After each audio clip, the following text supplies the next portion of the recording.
Le Conseil des ministres s'est réuni ce jour sous la présidence de son Excellence M. Faure Sozimna Gnassingbé, président de la République. Le Conseil a examiné 2.02 projets de décret et écouté 3.03 communications.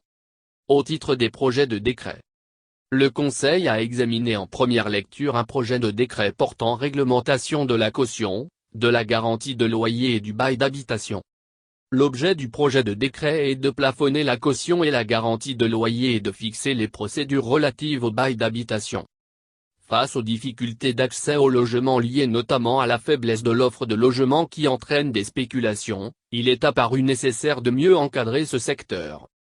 Le Conseil a instruit pour la poursuite des analyses et consultations afin de finaliser les propositions pertinentes permettant de faciliter l'accès de nos compatriotes et notamment les plus vulnérables, au logement.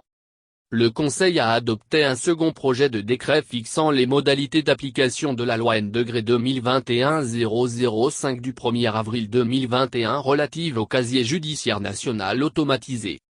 Ce projet de décret vise à rendre effectif le nouveau mode de gestion automatisé du casier judiciaire.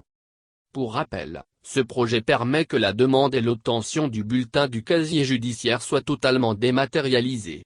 Tout requérant pourra, en se connectant via un smartphone ou un ordinateur, soumettre en ligne la demande, le paiement et le traitement des casiers judiciaires. Au titre des communications, le Conseil a écouté une première communication relative à la stratégie nationale de mise en œuvre de la zone de libre-échange continentale africaine, ZLECAf, présentée par le ministre du Commerce, de l'Industrie et de la Consommation locale. Afin de mieux préparer la mise en œuvre de cet accord de libre-échange, le Togo s'est doté d'une stratégie nationale visant à promouvoir les exportations togolaises vers le marché africain. Plus spécifiquement, il s'agit d'identifier les opportunités commerciales et d'industrialisation, les contraintes et les mesures nécessaires pour tirer pleinement parti des marchés nationaux, régionaux et mondiaux dans le contexte de la ZLECAf.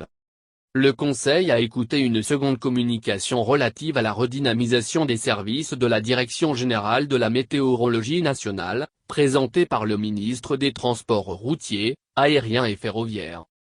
Cette communication vise à faire le point sur les défis auxquels doit faire face le service de la météo.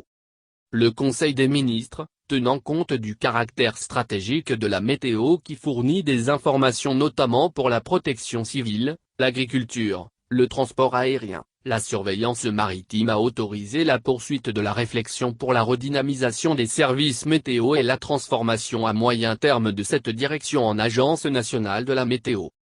Le Conseil a écouté une dernière communication relative aux organismes et programmes spécifiques de sécurité, de sûreté et de régularité de la navigation aérienne, présentée par le ministre des Transports routiers, aériens et ferroviaires. Cette communication vise à édifier le Conseil sur la nécessité de compléter le dispositif réglementaire relatif à la sécurité, la sûreté et la régularité de la navigation aérienne. Le dispositif permettra de renforcer le positionnement de notre pays en tant qu'hub logistique conformément aux ambitions de la feuille de route quinquennale. Au titre des divers. Constatant le bon déroulement du défilé militaire du 27 avril 2021, le Conseil a adressé ses chaleureuses félicitations à l'ensemble des organisateurs et en particulier aux troupes défilantes. Il a salué la performance des chuteurs et en particulier celle du soldat de deuxième classe Kondini Beri Julienne, première chuteuse opérationnelle du Togo, qui symbolise la politique de promotion du genre dans tous les secteurs de la vie de notre pays. Par ailleurs, le Conseil a déploré les incidents techniques qui ont perturbé la retransmission en direct du défilé par la TVT. Suite au compte rendu du ministre en charge de la communication.